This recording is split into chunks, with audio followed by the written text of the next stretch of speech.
ఆచార్య కోవెల సుప్రసన్న గారి సహృదయ చక్రం 7వ భాగం 5/8/26 ఆముక్త మాల్యద కావ్య శిల్పి. ఆముక్త మాల్యద గురించి ఏదైనా చెప్పాల్సి వస్తే దానిని రాయల వారు ఏ దృష్టిలో రచించారో భావించాలి. ఈ మహాప్రబంధాన్ని రచయిత ఏ ఉద్దేశాన్ని భావించాడో తెలుసుకొని దానిని తన కావ్యంలో ఎలా తీర్చిదిద్దాడో చూడాలి. సాధారణంగా ఏ మహాకావ్యాన్ని పరిశీలించినా దానిలోని రచనా సౌందర్యం, శయ్యా సౌభాగ్యం ప్రధానంగా మనల్ని ఈ ఆకర్షణం వల్ల తత్కావ్యగతాలైన ఇతర విషయాలు కూడా పాఠకుల మనోలక్షణాలను ఆశ్రయించి ఆనందానుభవం కలిగిస్తాయి. కావ్యంలోని ఇతివృత్తం ఒడిదుడుకులు లేక ఏకసూత్రంలో సంధింపబడి ఆరంభం నుండి ఫలప్రాప్తి వరకు ఒకే మార్గంలో నిర్వహింపబడినప్పుడు ఆ కావ్యం రసాస్వాదనకు ఎక్కువగా వీలు కలిగిస్తుంది. కావ్యానికి ఈ ఇతివృత్తం నిర్మాణ చాతుర్యం లేకపోతే కావ్యానికి ఏకవాక్యత సంధిల్లదు, రసాస్వాదనను అది భంగ కారణం అవుతుంది. అసలు ఇతివృత్తంలో ఏకవాక్యత లేనప్పుడు రసం పుట్టడానికి వీలే. ఆ ఏకవాక్యత అనేది ఒక నాయకుడికి కానీ ఒకే ఇతివృత్తాన్ని కానీ ఆశ్రయించి ఉండక్కర్ల. ఒక ఉజ్వల భావానికి కానీ వాటి అన్నింటి సాధారణమైనప్పుడు ఆ భావం ఎడతెగక ఒక సూత్రంలోనే అనుసంధితమైనప్పుడు కూడా కావ్యానికి ఏకవాక్యత సంభవించదు. రఘువంశంలో ఒక మహారాజ ధర్మమాదర్శక్ అయిన కొందరు మహారాజుల చరిత్ర ఈ చరిత్రలో ఒక్కొక్క దాని యందు ఒక్కొక్క ధర్మం విశిష్ట ప్రాధాన్యాన్ని పొంది సామాన్యంగా ఆ రాజులంతా ప్రధానమైన సూర్యకుల రాజధర్మాన్ని ఆచరించిన వాళ్ళే. అందువల్ల కావ్యంలోని భిన్న భిన్న చరిత్రలలో రసానుభవం కంటే వేరు సంపూర్ణమైన ఒక మహాహారభూతమైన శాంతభావం, ట్రాంక్విలిటీ కలుగుతుంది. ఇది విలక్షణమైన అనుభవం. ఇది ఈ మహాకావ్యంలోని లక్షణం రసం. స్థూలంగా చూస్తే ఆముక్త మాల్యదలో ఇతివృత్తంలో ఐక్యత లేదు. కథలు వేరువేరు. వీటికి నడుమ అతి విస్తారమైన ఋతువర్ణ ప్రధానమైన ఆముక్త మాల్యద వృత్తం 4వ ఆశ్వాసం దాకా కనపడనే ఆ వెనక కూడా ఋతువర్ణాలు కొంత, మాలదాసరి కథ కొంత పోగా ఆవి వృత్తాంతం చెప్పిన పద్యాలు చాలా. ఈ కారణంగా కావ్యంలో కథా నిర్మాణం లోపభూయిష్టమనుకునే చెప్పాలి. కానీ బహుకావ్య శ్రోత మహాకావ్యాలు రచయింపచేసిన వాడు మహాపండితుడు, కవి అయిన రాయల వారికి మాత్రం విషయం తెలియదా? తెలిసి రసభంజకమైన ఈ నిర్మాణం ఎందుకు చేశాడు? ఒక విధంగా పరిశీలిస్తే కవి యొక్క మనోవృత్తి కావ్యంలో దాని నిర్మాణంలో వ్యక్తమవుతుందని చెప్ప. రాయలు గొప్ప అహంకారం కలవాడని చరిత్ర చెబుతారు. ఆయన సర్వస్వతంత్ర. కావ్యాన్ని బట్టి చూస్తే ఆయన కల్పనాశక్తి ఎంత కొత్తదో తెలుస్తుంది. అంతరమైన ఈ ప్రవృత్తి అతని కావ్యంలో ప్రతిఫలించింది. సాధారణంగా రచయిత ఒక మార్గాన్ని అనుసరించి పోతారు. చాలామంది అలాగే చేస్తారు. ఒక చట్టంలో ఒదిగిపోవటానికి ప్రయత్నిస్తారు. కొందరు మాత్రం ప్రాచీనమైన మార్గాన్ని తన స్వేచ్ఛా ప్రవృత్తికి చాలా దన్నట్టుగా కొత్త మార్గాన్ని కావ్యం యొక్క చట్టాన్ని దాటేటువంటి రచన చేస్తారు. వారు రచించిందే ముందు వారు అనుసరించినప్పుడు అదే సంప్రదాయం అవుతుంది. ఈ మార్గాన్ని అనుసరించడం దుస్సాధ్యమైనప్పుడు ఆ కవులు వాంగ్మయ చరిత్రలు తమ ప్రత్యేక వైలక్షణాలతో నిలుస్తారు. సంస్కృతంలో మురారి తృతీయ పంథ అన్న మాట అలాగే తెలుగు కవులో అలాంటి వాడు కృష్ణదేవరాయ. రాయల నాటి తెలుగు సాహిత్యంలో ప్రయోజనవాదం క్షీణించి కళాత్మక భావం పెరుగుతుంది. అందువల్ల కావ్యాలు పురాణ ఇతిహాసాల నుండి ఏ కొంచెమో కథ తీసుకొని స్వీయ ప్రతిభ చేత వర్ణనాదులు కల్పించి రచించారు. కథ కేవలం గోడబడి ఈ కవుల యొక్క శక్తి చేత దానిలో అనేకమైన నవవర్ణాలు పరిచయం చేయబడి ఆ రోజుల్లో కవి యొక్క ప్రతిభకే పట్టాభిషేకం. ఈ ప్రతిభ కావ్యం యొక్క సంపూర్ణమైన అనుభవాన్ని గురించి కాక కావ్యంలోని ఏకదేశాలైన పద్యాలు ఒక్కొక్క దాన్ని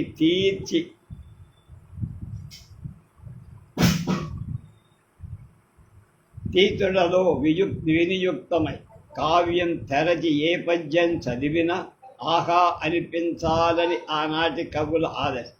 ప్రతి పద్యాన్ని దేనికదిగా తీర్చుకొనుతున్న నాటి కవికి మొత్తం కావ్యం మీద దృష్టి నిలవలేదు. ఏ పద్యం ఎత్తుకున్న రచనా చమత్కారము, ఉక్తి చమత్కారము, వృత్త రచనా నైపుణ్యము, వైలక్ష్యము, ఒక శిల్పము, ఒక విలక్షణ భావము, వృత్త రచనా వైలక్ష్యము, కల్పనము, ఒక విలక్షణ భావము, చివరకు ఒక శబ్దాలంకారము ఏదో ఒకటి ప్రకాశించి అలాంటి దుర్దశ కావ్యాన్ని కాక పాఠకుని దృష్టిని ఉంచుకొని రచించటం వచ్చి రాయల వారు వాంగ్మయంలో ఉన్న పరిస్థితి అది. రాయల నాడు వాంగ్మయం ఈ జిలుగు పని రెండు రకాలే. కావ్యంలో కొన్ని సన్నివేశాలు ప్రధానంగా దృష్టి ఎందుకొని వాటిని రమణీయంగా తీర్చటం ఒకటి. ఇది ఈ దశ కన్నా ముందరిది. అప్పుడు కావ్య ప్రశస్తి ముఖ్యంగా ఆ ఘట్టాలను ఆశ్రయిస్తుంది. ఈ ఘట్టాలే మొత్తం గ్రంథాన్ని దేహాలీ దత్త దీప కడిక అనే న్యాయంలో ప్రకాశిస్తుంది. ఈ కాలం నాటి గ్రంథాలలో ఈ లక్షణం కూడా ఈ దృష్టి కవికి ప్రధానంగా ఇతివృత్తాల్లో బలం లేనప్పుడు ఒక క్షేత్ర మాహాత్మ్యంలోని బహు విధాలైన ఉపాఖ్యానాలు, ధర్మోపదేశాలు, క్షేత్రస్థములైన కుండాదుల వర్ణనాలు, ఒక చోట కవి తనకిష్టమైన మరొక ఉపాఖ్యానం శిల్ప మర్మ పరిజ్ఞాతయే రసాలంకార స్ఫోరకముగా తీర్చిదిద్దాడచ్చు. పాండురంగ మహాత్మ్యంలో నిగమ శర్మ కథ ఇందువలన ప్రాధాన్యం. కానీ కవి యొక్క విశిష్టమైన కావ్యమంతటా ప్రకాశించటం చేసి మిగిలిన కావ్యాలకంతటికి స్వాదుతా లక్షణం కలుగుతోంది. ఈ రెండు విధాలైన ఏకదేశ శిల్ప రచన నాకు చాలా కావ్యాలు కనబడి కథా దృష్టితో చూస్తే చాలా కావ్యాలు నిలవు. రాయల కావ్యాలు కూడా ఈ విధమైన దృష్టే ప్రాధాన్యం వహించి కావ్యాలు కావ్యాలలోని కథలన్నింటిలో గల భక్తిభావ సామాన్యం కవి యొక్క ఏకవాక్యత కల్పింప చూసిన కానీ ఈతరికి పద్ధతి ఏ అంగానికి అంగంగా సమాహారంగా వైశాల్యాన్ని సంతరించుకొనల్ల. రఘువంశం గురించి చెప్పినప్పుడు దానిలోని ఇక్ష్వాకు వంశ సూత్రం అనుస్యూతం ధర్మము యొక్క పరంపర భావన యొక్క పరంపర ప్రజల రాజులడమ సంబంధంలో ఒక అంతా కూడా ఒక మహా సమాజం యొక్క వేల ఏండ్ల మహాధర్మ నిలుపుటద్దంగా గోచరిస్తుంది. ఇందువల్ల ఆ కావ్యంలో ఐక్యత కలిగింది. ఇలాంటి కావ్యాలలో ఎన్ని సన్నివేశ రచన చారుత్వంగా పద్య రచన వైలక్ష్యం కానీ ఉండదని చెప్పరు. అది సమృద్ధిగా కానీ మహాకావ్యగతమైన అనుభూతి ప్రవాహాంతం ఈ చమత్కారాలన్నీ అంతర్భూతాలవుతాయి. ఆముక్తమాల్యలో ఉన్న వృత్తాంతాలు, విష్ణు చిత్తుడి కథ, ఖాండిక్య కేశిధ్వజ సంవాదం, యామునాచార్య కథ, గోదాదేవి కథ, మాలదాసరి కథ, ఈ 5 విడివిడిగా చెప్పబడిన విష్ణు చిత్తుని కథ, గోదాదేవి కథ ఒక కథగానే గణించవాలి. అదే ప్రధాన. మిగిలిన 3 ప్రాసంగిక ఇతివృత్త విష్ణువు పురాణాంతర్గతమై ఖాండిక్య కేశిధ్వజ సంవాద భక్తి యోగ ప్రతిపాదనకై ప్రతివాదులను ఓడించే సుమత స్థాపన చేసే విష్ణు చిత్తుడు చెప్పి వామన పురాణాంతర్గతమైన మాలదాసరి కథ గోదాదేవి విరహ వృత్తాంతమెరిగి విల్లిపుత్తూరులోని స్వామి ఆమె భూదేవి అవతారమని చెప్పడానికి చెప్పింది నడుమ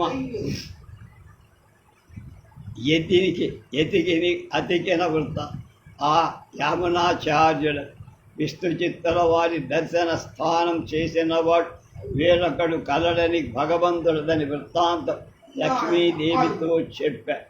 ఆ ముక్తను అనుసరించి చూస్తే శ్రీవిల్లిపుత్తూరు స్వామి కథలను చెప్పడంలో చాలా నేర్పరిగా ఈ కథలలోని విష్ణు చిత్తాదులు ఒక్కొక్క మార్గం భక్తి యోగాన్ని ఆశ్రయించి ఉన్న ఈ భక్తి భావనే ఈ కావ్యంలో ఏకత్వం సంబంధించినవి.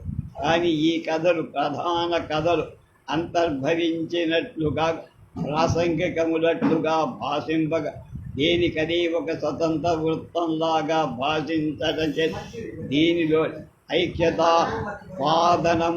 ఐక్యతాపాదనం ఇది భంగమవుతోంది.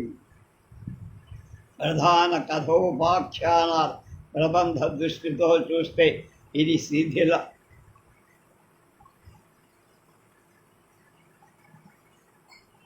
ప్రబంధమని చెప్పచ్చు.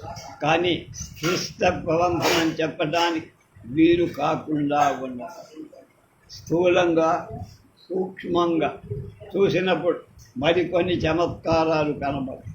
శ్రీరంగనాథుడు సప్త ప్రాకార పరివేష్టితమైన శ్రీరంగంలో ఉన్నాడు. శ్రీరంగనాథుడు ఈయనే కథ. వెంకట భర్త 7 కొండలు ఈతడి కృతి భర్త కావ్యం సప్తాశ్వాస ఈ సంఖ్య ఒక విధంగా ఐక్యత. భగవంతుడికి సప్త ప్రాకార మధ్యత్వమేమిటి? ఇది కేవలం ప్రాకారాల కావు, షట్చక్రాలు. సహస్రారంలోని జీవుడికి భగవంతుడి సాక్షాత్కారం ఆధారాది షట్చక్రాలకు 6 ప్రాకారాలను చివరి ప్రాకారానికి సహస్రామరం అని గుర్తు. కావ్యంలో 7 ఆశ్వాసాలు రచించటానికి ఈ ఎరుకను పురింపచేస్తూ అవతారికలో ఆంధ్ర విష్ణు రంగమందయిన పెండిని చెప్పి వదిలాడు. రాయుడు ఈ పెండిని శ్రీరంగంలో చెయ్యడా? రంగనాథుని స్వయంగా విల్లిపుత్తూరికి రప్పించి అక్కడ చేయించి ఆముక్తమైన మాల్యాలు గోదాదేవి విల్లిపుత్తూరు స్వామికే ఇచ్చింది. కానీ శ్రీరంగనాథుడు ఆమెను స్వీకరించి ఇదొక విరోధం. ఈ ప్రియ పరిభుక్త భాక్కధన్ ప్రాయమని ప్రేరేపించిన వాడు ఆంధ్రమహా. అలుపు సొలుపు లేక అంకితం కొన్నవాడు లీలా పార్థుషికలు అయినటువంటి వడ్డికాసులు. అంకితమోయన నీ కల వెంకటపతి ఇష్టమైన వెల్పగుట తదీయాంకితము చేయు ఒక్కోన సంకేతముగా నతడు రనన్నే కావి నాతడు ఆతడురన నన్నే కాని అని విష్ణువేచు. అంటే నేనే ఆయన, ఆయనే. ఇది మరొక విరోధం. ఇక్కడ కవి విశిష్టాద్వైతమైన ఒక రహస్యాన్ని వెల్లడించారు. పరవ్యూహాదులలో సర్పావతారం చాలా సౌలభ్యంగా అచ్చావతారాచ్చాపరతంత్రుడైన ముముక్షు అనేక దివ్యక్షేత్రాలలో విభిన్నమైన నామాలతో వెలసిన నారాయణుడి ఒకానొక మూర్తి విశేషణంలోనే సమావిష్టుడు కావచ్చు. భక్తుని మనస్సు అక్కడనే విశేషంగా నిలిచి ఆగిపో. అందువల్ల భక్తజనుల సౌలభ్యాన్ని గురించి స్వయంభువుగా అవతరించిన స్వామిలో విశేష అభిమానాలు గల భక్తులు కలిగి ఉంటారు. అందువల్ల శ్రీకృష్ణదేవరాయలు ఏడుకొండల వాడికి కావ్యాన్ని అంకితం.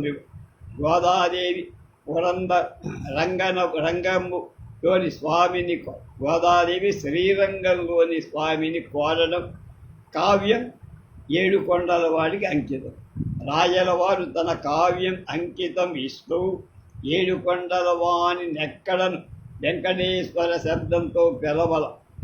దాని కారణంలో శివ విశిష్ట సూచకమైన ఈశ్వర పదం ఉండటమే అని విమర్శకులు కొందరు చెప్పారు. రాజ్యతంత్రాలలో రాయలవారు ఎంత సర్వమత సామరస్యం ప్రకటించినా ఆత్మతంత్రంలో ఏదో ఒక మార్గంలో వెళ్లాల్సిన వాడే కదా. అక్కడ వేరు దారులలో రాజీ పడటం లేదు. అలాంటి గాఢ విశ్వాసమే ఏ సాధనకైనా చాలా ముఖ్య అవసరం. ఆముక్తమాల్యద మిగిలిన సర్వ ఆంధ్ర కావ్యాల కన్నా విశిష్టమైన స్థానం. ఇది మిక్కిలి ప్రౌఢమైన ప్రబంధం.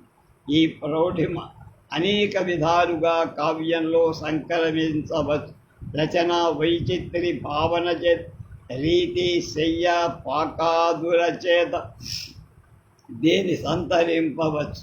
ఆముక్తమాల్యదలోని ప్రౌఢిమ వీరంటిటి చేత చేయబడి, అందువల్లనే ఇది ప్రౌఢమని చెప్తున్నారు. ఈ కావ్యంలో ప్రౌఢత్వాన్ని తెచ్చిన ప్రధాన విషయ సంస్కృత ఆంధ్ర పదాల విచిత్రమైన మేళనం, అంటే కూర్పణం. పగడపు జాయ చందిరము గ్రామిక పంజ వధూకుజంబులన్ అగు వరుణంపు బంధముల నారికెడంబుల వజ్రకుట్టిమంబగు పదము చలంగ నవనాకృత శేషిత రత్న రక్షక భ్రగ తరు సంతతి ప్రథమ భార్యంబురిగిన్ గిరవుంచె వార్ధినాన్ అనేది 1లో 54. ఈ పద్యంలో రచన దిగ్మాత్రంగా పరిసే సంస్కృత ఆంధ్ర శబ్దాలిక్కడ పూర్వకవుల సమ్మేళనం కన్నా విచిత్రంగా మేళవించాడు.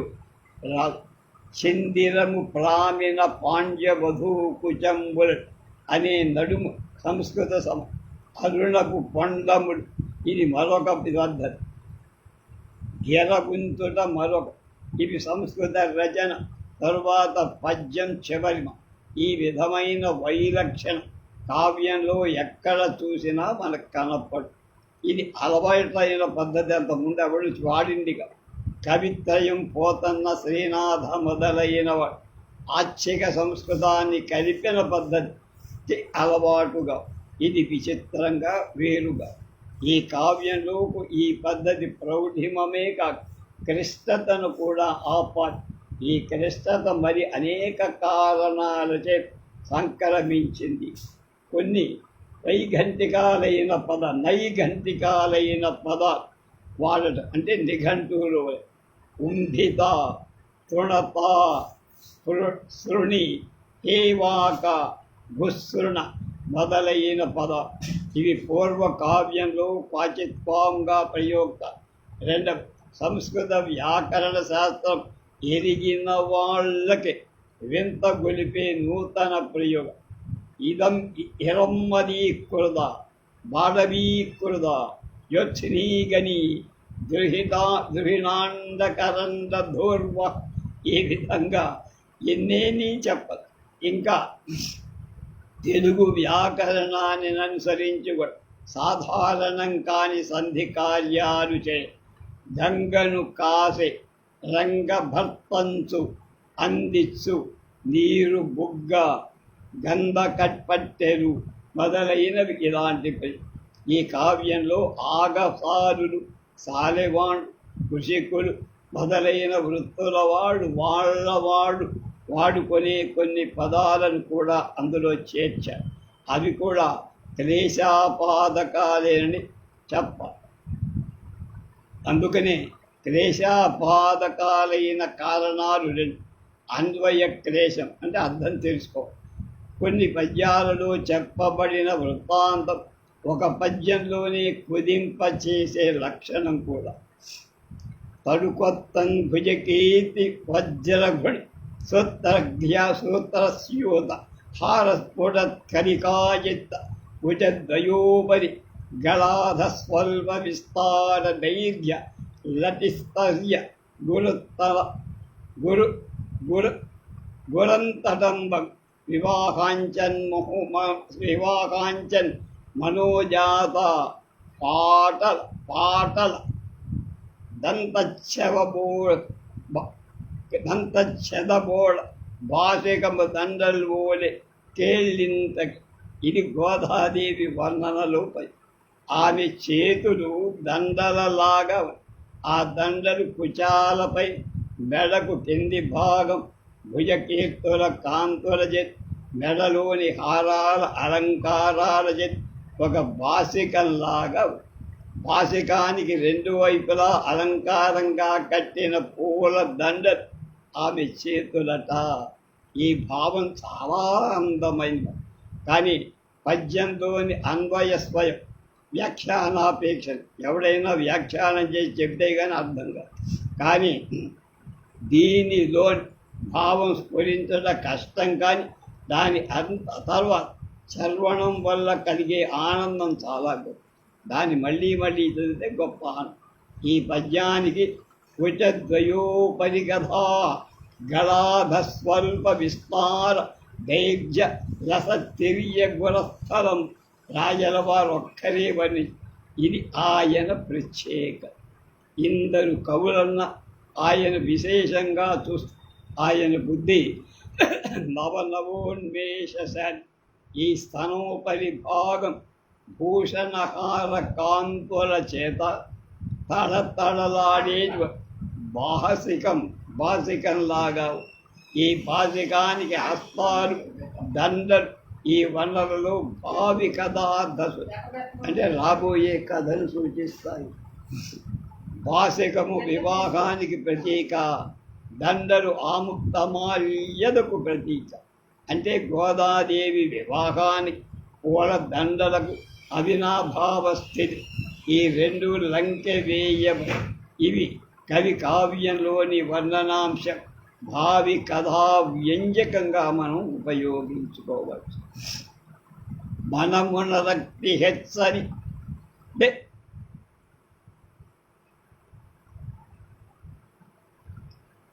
హెచ్చని దొనుందని కంపము కౌగలించి నిక్కిన ఫణిరాజవల్ల వల్లి ఎదిగింపను ఎనగ భూగముల్ పరంబుణ జడుమట్ట చేతి చెరకు ముత్తియములు చిటిలించి తద్రసం భవిషము నుండు అంతిక తలాంతిక చూర్ణము సేయు అప్పరిన్ అన్న. ఇది విల్లిపుత్తూరు వర్ణనలోని పద్యం. ఆ ఊరిలో చెరుకు తోటలు, వాటిలోనే పోకమాను కూడా అంటే ఒక్కలు చెట్టు, తమలపాకు తీగలు, పెరుగును, సోక చెట్లను నాయుడు. ఈ తమలపాకు తీగలు పోక చెట్లకి చుట్టుకుని కనుక తమలపాకు తీగలు, పెరుగును, పోక చెట్లను నాయకుని తమలపాకు తీగను నాయిక కౌగలించుకున్నట్టు పోక చెట్టు భారంచే దాని పుట్టు చెరకు గడ మీద పడగ అది విరిగి దానిలోని ముత్యాలు ప్రక్కన చెరుకు రసంలో పొయ్యిలో పడి సున్నమవుతోంది. ఈ సున్నమవడం మనయనురాగం. అందులోని తమలపు తీగ పోక చెట్లతో అన్నినట్టున ఉన్నను ఆకులు పోకలు రెండు సున్నంతో కలిపే భోగయోగ్యం తాంబూలము. వాటి కెరుగు రంగు ఉండటం సంకరంపిస్తుంది. ఈ పద్యానికి 3 వస్తువులు. ఒకటి అక్కడ జరుగుతున్న దృశ్యం, రెండవది నాయక రూపమైన శృంగార భావం, మూడవది సున్నం రక్తిమ అనురక్తి ఎరుపుదనం హెచ్చింపజేయటం మూడవ విషయం. ఈ 3 సాధారణ కవి 3 పద్యాలుగా రాస్తాడు ఎవడే కాదా, లేదా 3 శేష పద్యాలు ఎత్తుకుంటాడు. కానీ రాయల వారు ఎంతటి భావమైన ఒకే పద్యంలో కుదించేస్తారు. ఇది కూడా ఈ కావ్యంలో క్లేశాన్ని ఆపాదించారంటే కష్టాన్ని ఆపాది. ఇంకొక ఉదాహరణ, కాంచన్ వైష్ణవు అర్ధయోజన చట ఘటోద్భస కోపస కాంచట శాఖాంకజాట చరణ్ మరుద్రయ దనీయ ప్రేషితోజ్జటో చంచీత కృత ప్రణ్ చరణ నిష్ప్యాసాదితాధ్వన్య నిస్సంచారాత్మగా అవధూపమ ఫలస్పాయ ధ్వటమాజం మాజం అంటే చెట్టు. కాంచన్ వైష్ణవుడర్ధయోజన జటా ఘటోత్తకోపశాఖా శాఖాంచ జాటచరస్మరద్రయ దవీయ ప్రేషితోజ్జ ఛదోచంతీత ఉలుత ప్రణచ్చరణ లిప్యాపాదితాధ్వన్ని అని సంచారాత్మహా అవలోపన్ ఫలస్మాయద్వటమాజమ. ఈ మాలదాసరి వటవృక్షాన్ని చూసిన వర్ణన. ఆ వటవృక్షం యొక్క ఓడ ఒక్కొక్కటి 2 క్రోసుల దూరం వ్యాపించింది. వాటి కొమ్మలు ఆ కొమ్మలకు మొలిచినాయి, అంటే ఒకదానిలో అంటే పరంపరంగా వచ్చాయి. వాటి కొమ్మలు ఆ కొమ్మలు ఈ ప్రదేశంలో వీచని గాలి చేత దాని ఆకులు దూరంగా విసిరివేయబడి ఆ ఆకులలో పురుగులు తొలగి రంధ్రాలు చేసి ఆ ఆకులు పాంధులం ఈ వృక్షం మీద బ్రహ్మరాక్షసుడున్నాడని ఇక్కడికి రారాదని ఆ వృక్షం జాబు వ్రాసిందా అన్నట్లు ఉంది. అందువలన బాటసారు దూరంగా తొలగి వేరొక దారి పట్టగా అది నిస్సంచారమే. ఆ మార్గంలో ఎవడు భయపడి ప్రయాణం చెయ్యటం అలాంటి వృక్షాన్ని. ఇదంతా ఒక కథలాగా. ఇంత కథ యొక్క శార్దూలంలో ఒక శార్దూల పద్యంలో కుదించాడు రాయలని. పాఠకుడు ప్రతి పదాన్ని చర్వణం చేయాలంటే 1-2 సార్లు చదివి అర్థం క్లేశంతో అన్వయించుకొని మనస్సులో బొమ్మ కట్టుకో. ఒక చిన్న కిటికీలో ఒక మహాసౌధంలో వ్యాపించిన రాజమార్గమంతా అందులో కనిపించేసి ఈ రచనా విధానాది. కిటికీ తెరవటంతో శ్రమ అనుకుంటే ఆ దృశ్యం కనబడే ప్రశ్నే లేదు. అలాగే పద్యాన్ని చూసి బెదరిపోతే దానివల్ల కలిగే అనన్య సదృశమై అనుభవాన్ని మనం పోగొట్టుకున్నట్టే అంటున్నారు ఆచార్య సుప్రసాద్. ఆముక్తమాల్యంలోని క్లేశం ఈ కారణం చేత సంక్రమి. అందువల్లనే దీన్ని నారికేళ పాకం అన్నారు. కళాప్రపూర్ణాన్ని వెంకటరాయ శాస్త్రి గారు ఆముక్తమాల్యదాన్ని నేను నారికేళం అంటాం. మరి ఏ పరిపక్వ పవన ఫలపాకంలో తేటలుగా చెప్పిన పనస పండు పాకము పచనం పైన గింజను కూడా చెయ్యింపనక్కర్లేదు. బాగా వండిన గింజ మనం తింటాం పారేయక. కనుక పనస గింజలు కూడా చక్కగా కూర వండుకు. అది సంజీవని వ్యాఖ్య ఆయన రాశారు వేదం వెంకటరాయ. ఇది సరి అయిన వ్యాఖ్య. ఆముక్తమాల్యదో ఎంత శ్లేషం ఉన్నా క్లేశం కష్టం ఉన్నా వాటినన్నిటినీ మించిన సౌందర్యం ఉంది. ఏ భాషలో అయినా మహాగ్రంథాలన్నిటికీ ఒక్కొక్క వ్యక్తిత్వం ఉంటుంది. ఒకదాని పోలి మరొకటి ఉండదెక్కడ. తెలుగు భాషలో ఆముక్తమాల్యదను పోలిన గ్రంథం మళ్ళీ ఆముక్తమాల్యదే, దానికి సాటి లేదు. గ్రంథ ప్రౌఢిమకు ప్రధాన కారణం పైన చెప్పిన కుదింపు అనే లక్ష్యం. అంటే సముద్రమంత జలాన్ని ఒక చిన్న కొండలో ఎలా మనం పెడతాము అంత కష్టపడాలి.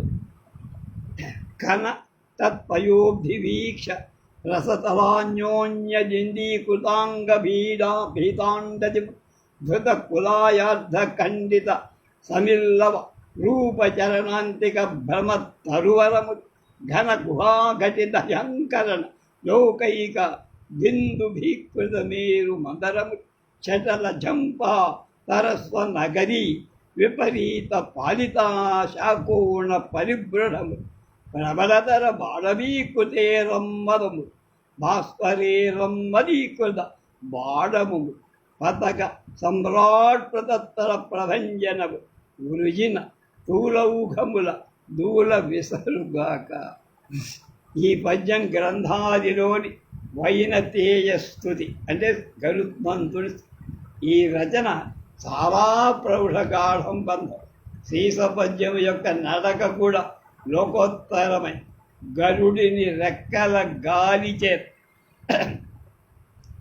ఆపాత తూలాలుగా విసరగొట్టబడాలని కవి. ఆ రెక్కల శబ్దానికి అది కుటుంబం. అతని రెక్కల గాలిని వర్ణిస్తూ దానివల్ల సముద్రాలు ఆకాశం వరకు ఎగసి కల్లోలమవుతుండగా నీరు లేని పాతాళ ముఖాల పాములు ఒకదానికొకటి చుట్టుకొని పిండి పిండి చేసుకోండి. అలాగే అతని కాళ్ళ దగ్గర మహావృక్షాలు తాకిన పక్షులు ఏరుకొని పోయే చిగురులాగా ఉన్నాయి. వేరుమందర గుహలలో ఈ గాలి కలిగించే ధ్వని రెండు రణదుందుబులు భోగిస్తున్నాయా అన్నట్టు. అప్పుడు దిక్పాలకులే ఎగిరిపోయి ఒక దిక్కులలో వేరొకరుగా పడిపోయి, దక్షిణ దిక్కువాడు తూర్పు దిక్కు, తూర్పు దిక్కు అడిక్కు అలా పడి అంటే దిక్కులు మారిపోయాయి. మెరుపులు సముద్రంలో బడబాగ్గులను మేఘంలోని మెరుపులు అయ్యాయి. మెరుపులు సముద్రంలోని బడబాగ్గులు మేఘంలోని మెరుపులుగా. ఇది రాయలపాడు అన్నారు.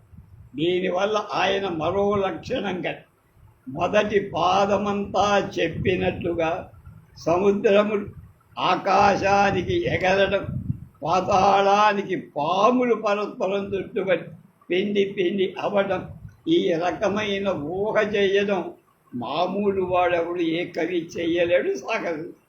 ఇది ఒక జగజ్జేత చెయ్యవలసిన. ఈ దృశ్యాన్ని ఊహించటానికి మనసు చాలా. రెండవ పాదములు కవి ఆకాశాన్ని భూమి సముద్రాన్ని ఏకం చేసిన గరుడు సామాన్య పక్షి సామ్యాన్ని తెచ్చి సర్వకవి సామాన్యమై కల్పరచి వేరుమందరాలు దుందుగులగుట యుద్ధభేరీ ప్రకరణం కలిగిన ఊహ కనిపిస్తుంది. నాలుగవది ఆయనలో ఉన్న హాస్యమైన గుణం.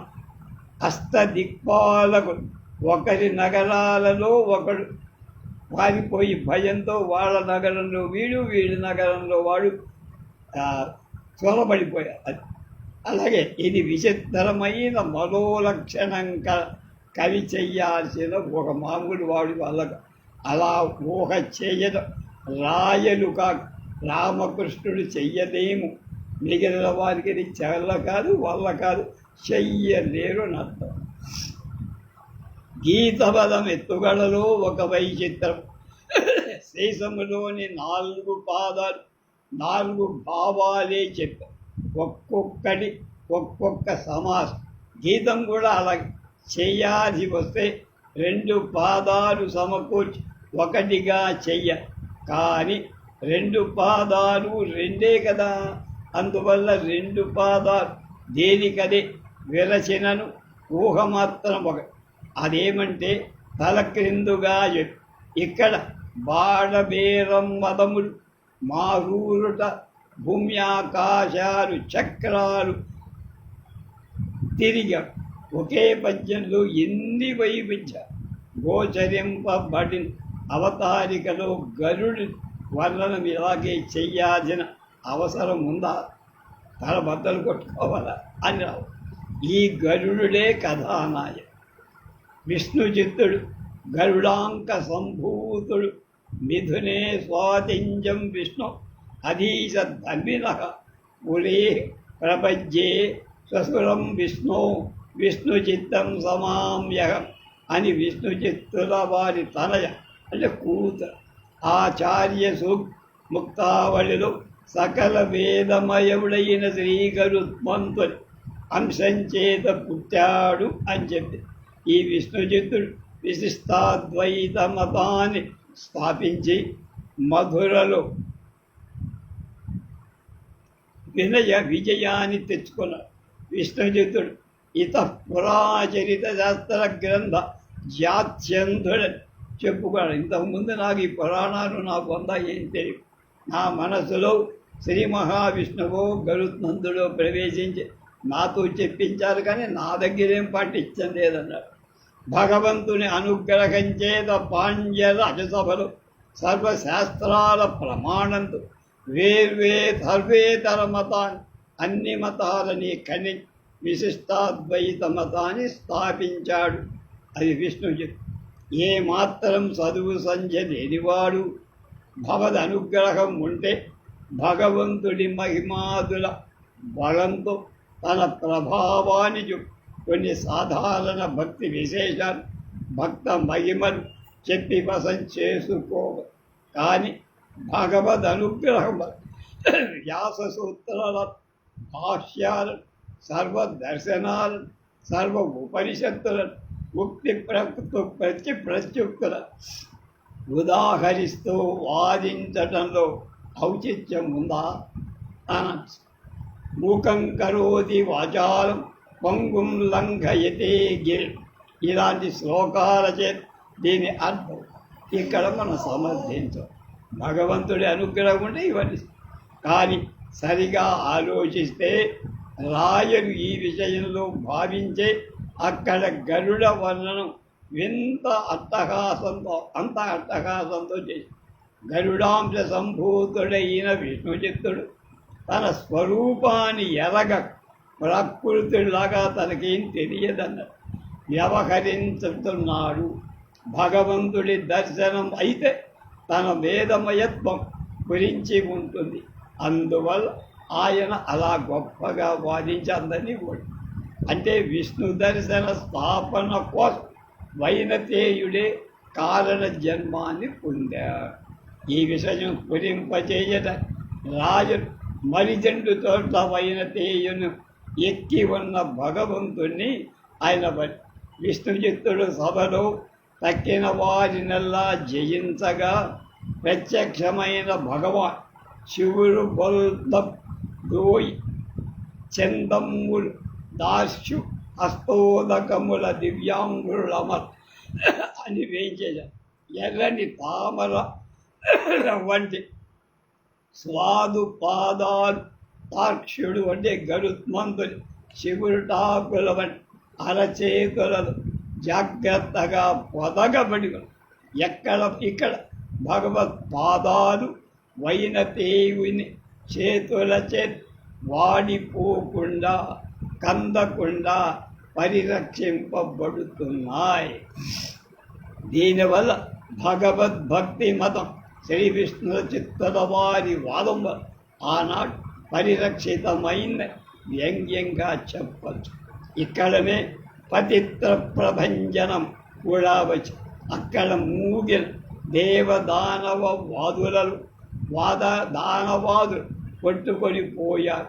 అది చేతలతో చెరిగితే బియ్యం మిగిలి ఓక ఎలా ఎగిరిపోతుందో అలా విష్ణుచిత్తుని విజయం వల్ల లోకంలో జైన బౌద్ధ చార్మాకాదులై అన్యమతాలని దూరమైపోయి సారవంతాలై వైదిక మతాలు నిలిచాయని చెప్పరు. గరుడావతారమైన విష్ణుచిత్తుడు నిత్యస్తుక్తుడు, నిత్యముక్తుడు, బద్ధుడు కాడు, కర్మాధీనుడై జన్మమెత్తినవాడు కాడు. ధర్మ సంస్థాపనం అతని బుద్ధి. తన పని ఒక నటనమే అది తెలిసినవ. తానే కట్టిన భూమిక తాను మాకు ఘనత ఇది మును చేయుట తనదు ఘనత అన్న చోట భగవంతుడు చెప్పాడు. కట్టిన భూమిక తాల్చినాడు అంటే పాత్ర వేషాలు మాత్రమే అని చెప్పి కావ్యమంతా ఈ విధంగా గరుడిని యొక్క విలాసమే కానీ అతని ప్రాధాన్యం మతస్థాపనంత వరకే కనుక తర్వాతి కథలో అతని ప్రాముఖ్యత లేదు. ఇందువల్ల కన తత్పయోబ్ధి అన్న పద్యం ఇలా రచించాడు రాయల కృష్ణదేవరాయలు మహాపడి బహుభాషా కావ్యాలు చదివినవాడు, కవి పండిత భక్తుడు, వైష్ణవ మతాభినివేశం కల బహుపురాణ ఇతిహాస కథా విదుడు. ఈ విషయం అవతారికలో చెప్పబడటమేగా కావ్యమంతా గోచరించే విషయం. రాయల మత గురువులు తిరుమల తాతాచార్య ఆయన పంచమత భంజనమని ఒక గ్రంథం రాశారు. ఆ కాలంలో అహోబల మఠంలో 7వ పీఠాధిపతి అని శతఘోపయతివుడు. ఈతడు పెద్దనామాత్యుని గురువు కావాలి. ఈ మహనీయులైన తాతాచార్యుడు సన్నిధానంలో రాయ భాష్య భగవద్ విషయాలు సేవించు. ఈ పాండిత్యం లేకపోతే సామాన్య సాహిత్యవేత్త ఆముక్తమాల్యదులు వేదాంత ఘట్టాలు అలా తీర్చగలరా? ఆముక్తమాల్యద రచనాకాలం అవతారికలో చెప్పిన దాని 15-19 జనవరి 26 కృష్ణా జిల్లా శ్రీకాకుళంలో హరివాసరమని నిశ్చయం శ్రీకాకుళం ఆంధ్ర మహావిష్ణువు సన్నిధ 15-19 నుండి కొన్ని సంవత్సరాల పర్యంతం రాయబడి ఉంటుంది. ఇది ఒక ఊపులో రచించిన గ్రంథం కాదు. రాయలప్పుడు తాను రచించిన వర్ణనాదుల కట్టడక చేర్చివడు. కావ్యం యొక్క సంపూర్ణ రూపం రాయల మరణం తర్వాత ఏ పెద్దలయో తీర్చిదిద్దిన దద్దతులు. ఇది కారణంగా ఈ గ్రంథంలో తర్వాతి లేఖకు పెద్దల పద్యాలు కూడా కొన్ని అందులో దోచేశారు. ఈ కావ్యం యొక్క రచనలో ఇంతకు పూర్వం లేని కొన్ని వైలక్షణాలు. కావ్య అవతారికలో ఇష్టదేవతా వర్ణనలు, త్రిమూర్తులను వాళ్ళ భార్యలు వర్ణించడం, విఘ్నేశుణ్ణి వర్ణించడం, సుకవి స్తుతి, కుకవి నింద మొదలైన సంప్రదాయాలు. ఈకి కవి పరమ వైష్ణవుడిలా వెంకటపతిని, అనంత గరుడ విశ్వక్సేనులను, విష్ణు పంచాయుధాలను, 12 ఆళ్వారులను, అనంతాదులను, పంచాయుధాలను విస్తరించి కవి వర్ణించిన కవి లక్ష్మీదేవిని ఇక్కడ వర్ణించరు. అనంతాదులు నిత్యజీవి, విష్ణువు కన్నా ఇతరుడు భోగ సామ్య లింగాచ అన్నతో చెప్పినట్టు విష్ణు సామ్యం భగవద్ అనుభవం చేత లక్ష్మీదేవి విశిష్టాద్వైతాంలో అలాగ ఆమె అనపాయిని అంటే అనుసరించి పురుషకార స్వరూప శ్రీయం దేవీం నిత్యానపాయని నిరవజ్యాం ఇలాంటిది రామానుజులు అని.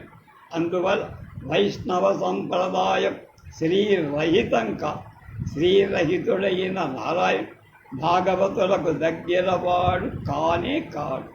వైష్ణవ గ్రంథాలు శ్రీయప్పన్ అనే నారాయణుడు అష్టాక్షరి ద్వయం వల్ల శ్రీ విశిష్టుడై నారాయణుడే ప్రతిభ. శ్రీ అంటే లక్ష్మీ, ఆమె బట్టే మనకు చుట్టరు. ఈ రహస్యం ఎరిగినవాడు కనుకే రాయుడు శ్రీ కమనీయహారమణి చందుగదాను కౌస్తుభంగునం దా కమలావధూడి ఉదారత దోపాన్ని ప్రారంభి. కావ్యం శ్రీదేవితోనే ప్రారంభం. ఒకరి వక్షోగారం ఇంకొకరు గోచరింపక తమ తమ ఆత్మలలో ముద్రితమై ఆకారాలు అత్సంగా పైకి వచ్చినట్లుగా శ్రీదేవిలో నారాయణుడు, నారాయణులో శ్రీదేవి. ఇందువల్ల వేర్వేరుగా ఇద్దరు స్తుతించాల్సిన అవసరం లేకుండా. రెండవది అనంత స్తుతి. లక్ష్మీదేవిని నిత్య సామీప్యంలోనే మోసపుచ్చి నారాయణుడు అనంతుని ఫణాపంకులను చంద్రశాలలు భూదేవితో కలిసిన ఈ పద్యాన్ని కావ్యంలో నాయిక అయిన ఆముక్తమాల్యద సూచింపబడి ఆమె భూదేవి యొక్క అవతారం. శ్రీరంగంలో స్వామి గోదాదేవి ఆమెను స్వీకరించడానికి విల్లిపుత్తూరికి వెళ్ళి వారిద్దరికి వివాహం అక్కడి అనంతుడు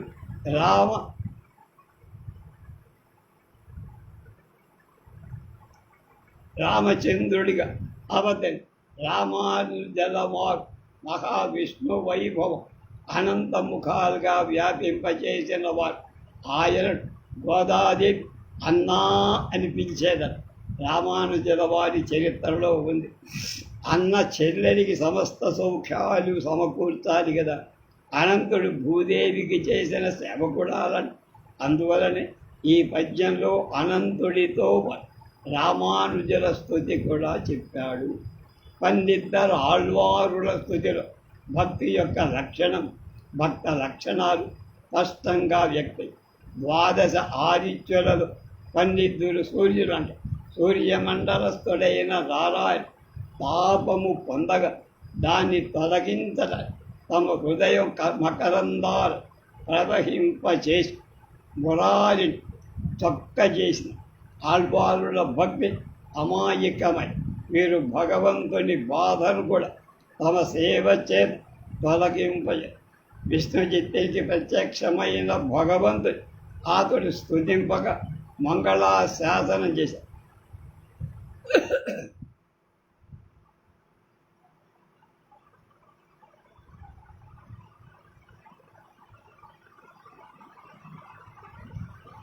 తిరుపల్లాండు అన్న చిన్న రచన అప్పటికి భాగవతంలో భగవంతుడి కంటే భాగవతుడికే అందు వలనే భాగవత క్షోభంబున భువనకర్తయు భయపడి అని కవే శ్రీరంగనాథుడు భయపడినట్టు చెప్పారు. ఈ విధంగా ఈ కావ్యంలోని ఇష్ట దేవతాదిగాలు సర్వేతర కావ్య విలక్షణమై పరమ వైష్ణవ ధర్మ రహస్య బోధకమై ప్రకాశం. ఈ కావ్యంలో మరొక వైలక్షణం ఆశ్వాసాంత పద్యాలలో రాయి. సంస్కృతంలో శ్రీహర్షుడు అలాంటి పద్ధతి అవరు రాయలవారు తెలుగులో ఇలా రాదు. ఇది సింహాచల దంభకేసరి పదాభీష్టార్చనాలబ్ధ పుణ్య దురుట్టంకట పట్టనూరు విజయ స్తంభోప లోట్టంకారి ఉదేష్టాపన కృష్ణరాయ కృప చతుర్థాశ్వాసం. ఈ విధంగా ఒక్కొక్క పద్యం నడు. రాయల రచనలో ఎంత ప్రౌఢమ కనిపిస్తుందో ఆయన అంత సుకుమారంగా కూడా రాస్తాడు. ఎంత విజృంభించినట్టు కనిపిస్తాడు అంతగానే ప్రకృతిలో సహజమైన పరమ సుకుమార ధర్మాలు వెల్లడిస్తాడు. ఏది చెప్పినా వచ్చినా నచ్చకపోయి రాయల వారి ముద్ర ప్రతి పద్యంలో ఉండాల్సిందే. గోదాదేవి లభించితే విష్ణుజిత్తుడు తన దేవేరికి ఇయ్యగా ఆమె పెంచింది. ఆమె యందు యవ్వనం అనుకోండి. కవి ఇక్కడ ఆమె శైశవాన్ని బాల్యాన్ని ఏం వర్ణించాలి, ఒకసారి యవ్వనానికి మార్చేస్తారు. అలా కవి కూడా వ్రాయరు. ఇలా ఏ కవి రాయరు. బాల్యావస్థ పోయి యవనావస్థ వచ్చిన సంధిలో కవి ఎలా వాతెరతుంటి కైబడి మాటలాడు కుటెర వృత్తి వహించే కుంతలు అక్షులు తిరుడు గారట కంట కనుగొని ఆడించే బొమ్మగొని ఆసనం ననుగొనలు ననకయ వక్షము పేక కళదెత్తే వాణి పాదములు బెర్రవాలతో సాలకు మధ్యము దారిద్ర్యములు చొచ్చోర్వ కిటు లొగదొచ్చేసే మీరు అట్టి గాంభీర్యమక్కడు పెట్టుకొని నాభి నానాటి కీగతి నాటి ప్రియం చబుకి అయినట్టే అతడ సరదు నిరు అను జారిన కరణి బాల్యం జారి. ఇది పరమ మధురమైన పద్యం అంటున్నారు ఆచార్య. లోకోత్తరమైన బాల్యం జారిపోయి యవ్వనం రావటం బాల్యానికి తెలియదు.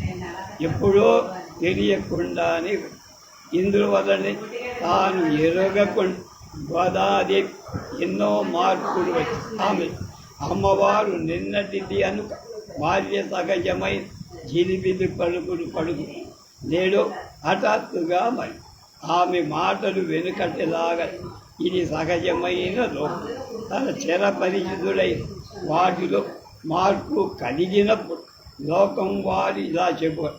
బాల్యాన్ని కూడా ఇదే పని అంతా మారిపోయి తన ప్రియం చెలివి నానాటికి తగ్గిపోతోంది. అది జారిపోయింది. వాతెర కుంతలం అక్షులు ఆనందం ఈ విధంగా ఒక్కొక్క అవయవాలు కలిగిన మార్పుని సూచించి వేరొక విధంగా ఆమె సౌందర్య కవి వన్ని అలాగే పరమ సహజంగా లోకవృత్తాన్ని కవి కావ్యం వనధి గనుజన వనధి గమన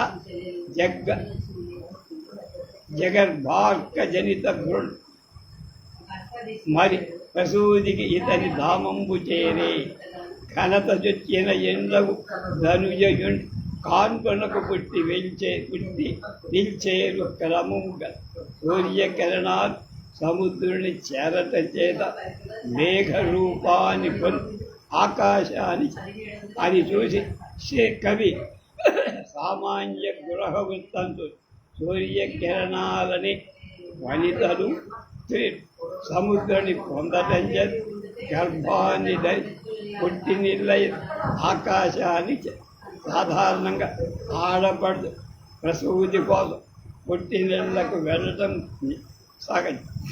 ఆ లోకధర్మం ప్రకృతి యొక్క పరిణామం కూడినట్లు కవి జోడించి మనకు విష్ణు భక్తుడైన రాజు తన కావ్యంలో దశావతార వనని తత్పూర్వంలో నైషధాదుల్లో శ్రీనాథుడు తెలుగులో రాజల వారు ప్రయోజన దృష్టితో తన కావ్యం చేర్చ పరవ్యూహ విభవాంతర్యాం యచ్చ అవతారాల భక్తుల అచ్చావతారం పూజని సంకీర్తనీయ రామకృష్ణాద్యవతార రూపమైన విభవమే లేకపోతే భక్తుడికి భగవంతుడికి సంబంధం లేదు. భగవంతుడు భక్తుల కోసం అనేక జన్మలెత్తి ఎందరినో రక్షించాడన్న విషయం భక్తునికి ఆత్మ ప్రత్యయం కలిగి ఏది లేకపోతే దేన్ని ధ్యానించాలి. అవతారాలవ భగవంతుడి అనంత కళ్యాణకుడు అనేక వృత్తాంతాల ద్వారా ప్రకాశిపోయి అందువల్ల భక్తికి అవతారాలు విశేష సంబంధం. భక్తి ప్రతిపాదికమై ఈ గ్రంథం కవి 2-3 మార్లు దశావతార వర్ణనలు చేసి ఒకటి విష్ణు చిత్తు జత్ రెండవది గోదాదేవి. ఈ రెండును ఒకదానికొకటి ప్రతిధ్వనులు ఒక్కొక్కటి తమ ప్రత్యేకత నెరవేర్చు. విష్ణువు చిత్ మహాభక్తుడై వర్ణించాడు. వరాహవతార వర్ణన విజిత ఆది వరాహ స్వామి ముట్టెతో చెమ్మగా ఈ బ్రహ్మాండ పై పొర చిత్ మహాసాగరంలో జలాలతో సహా పైకి ఎగురగా అవి అనేక బ్రహ్మాండాలతో కూడి మహద్ ఆకాశంలో ప్రకృతి దేవి ముంగరలాగా ఇది రాయల చెయ్యదగిన కల్ప ఎవడు చేయలేదు. ఇది ఈ విశ్వాన్ని దాటి ఊహ చేసేది నృసింహమూర్తి రాయలు వర్ణించిన పద్ధతివి అసురేంద్రాశయ కుండికాచ్చ రుధిర వ్యాస్త స్వచ్ఛాయా గాంచి సముజ్జత్ ప్రతిసింహ మత్సరవిల చేష్టంతదుద్దామ దీర్ఘ నటాజాటం శల్దల్లగించుగతి అంతఃశ్రేణి గింకన్ పెరంచుసిగ క్రూర భవన్నఖావడు రుచును మత్స్య సంచానన పంచాన నరసింహ మత్స్యామ నర పంచాన సింహ నృసింహుడు హిరణ్యకశిపుడి కడుపు ఇది ఒక రక్తము కొండ. ఆ కొండలోని రక్తంలో సింహానికి వేరొక సింహం ప్రతిబింబిస్తూ కలదు. అందువల్ల మత్సరంతో దాని ఆకల పెళ్ళగించపోతున్నట్లుగా హిరణ్యకశిపుని ప్రేగుల యొక్క సమూహం పెళ్ళగి అలాంటిదే పంచర తంత్రాల్లో ఒక కథ రాయలు దానికి ఇక్కడ అనుసంధించి రామావతార వనలు చందన స్థితి విడౌజ కృత్య జాడ్య కృదన్న పద్యం మళ్ళా కననోత్పత్తి అన్న సత్యాన్ని వంటి ఇది రామ బాణాన్ని వర్ణించి ఈ పద్యాలు చూసి తమ్ముడు శ్రీస పద్యానికి శ్రీనాథుడు ఒక మహాక్షరి సదుశత క్షణాన్ని కల్పిస్తే రాయరు దాని జలపాతంగా తీవ్ర వేగాన్ని సమకూర్చాడని చెప్పారు. ఇది నాణ్యతో కలిసి ఎక్కడ బలరామావతార వర్ణనలో రాయ సుకుమార భావుకవత్వం కల బలరాముడు హలధర్ యమునా నదిలో తన నాగేట హస్తినాపురాన్ని తోయటానికి సిద్ధమై ఆయన తెల్లనివాడు. దీని కవి రావాలి క్షితి హలవృష్టి పుట్టి ఎడగన్ క్షితి ఎందునే సీతయన్ తత్పది విరహాటి వంది దానికి రమశరీరమే ఆ క్షితి కలన క్రియ మగుడు చందగగాక కళింగ జాతి కళింద జాతటి క్షితి దునపేనేటికి సాలం చేకొని నీ కవశాత్మకం హరి చేకొని నీ కవ అశాత్మకం హరి.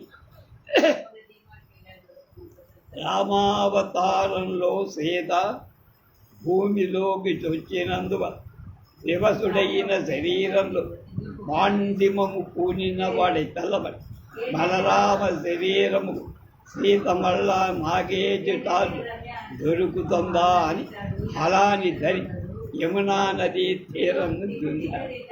సీతారాముల దాంపత్యం ఎంత ఉన్నతమైందో, రాముడి మనసులో సీతాదేవి ఎడ ఎంతటి ప్రేమ ఉన్నదో భవభూతి ఉత్తర రామ చరిత్రుడు దాని భావనే ఇక్కడ. విష్ణుజిత్తుని దశావతార వర్ణన విడవగా గోదాదేవి వన్న మరొక మార్గం పట్టింది.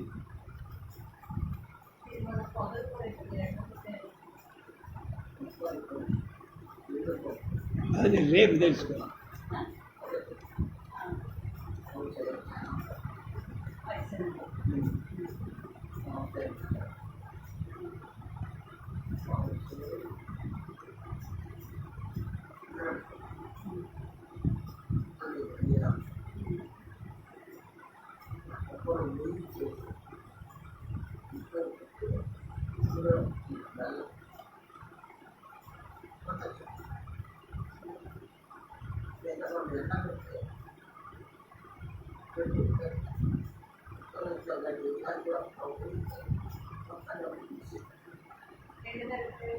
Good